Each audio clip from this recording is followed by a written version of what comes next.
We have a crisis that has spoiled much of our water, wreaked havoc on our state's economy, and posed a threat to public health in ways that scientists cannot even measure. There is justified concern by the public, and the science is a little behind.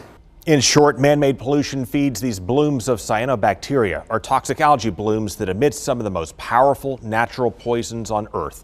And for years, our politicians have been asleep at the wheel in Florida, relaxing pollution enforcement, scrapping requirements for septic tank inspections, encouraging urban sprawl, and with it the use of fertilizer that runs off of people's lawns and into the water, dismantling state growth management laws meant to help contain and control urban sprawl.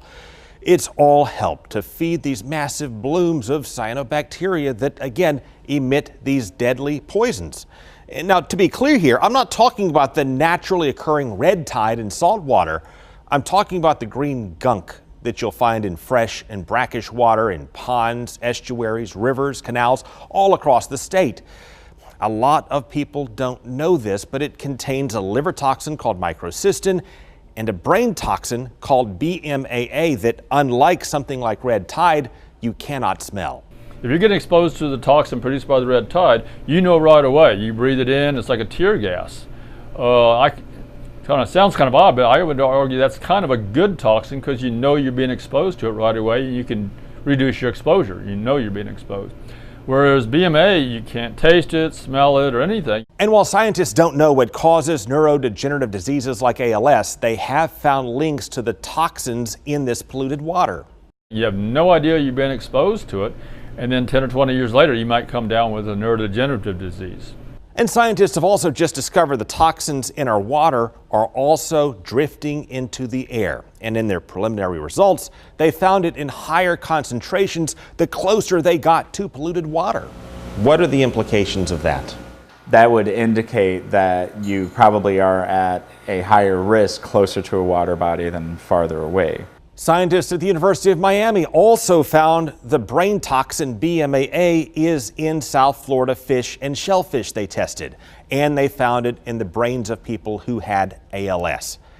And they found it in the brains of dolphins found floating or beached in the sand. What we found in the dolphin brain are pathological hallmarks of dementia. Having both the presence of BMAA and also neuropathological changes like we see in the dolphins is troubling. Every month, if not every week, scientists are getting new results that raise more questions and more concerns. And they say Florida needs to change its policies and priorities. Are our standards for wastewater treatment, are our standards for agricultural runoff, are they high enough? And this year, our state lawmakers have responded by effectively ignoring that concern by rejecting a bill to bring back mandatory septic tank inspections, rejecting a bill for tougher stormwater management rules, watering down a bill to restrict nutrient pollution more, and approving a law to build toll roads through rural Florida, feeding more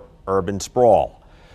To his credit, the new Governor Ron DeSantis has also done much more than the previous management, picking new water managers, ramping up funding for cleanup efforts, and creating a new state task force of scientists to recommend where we go from here.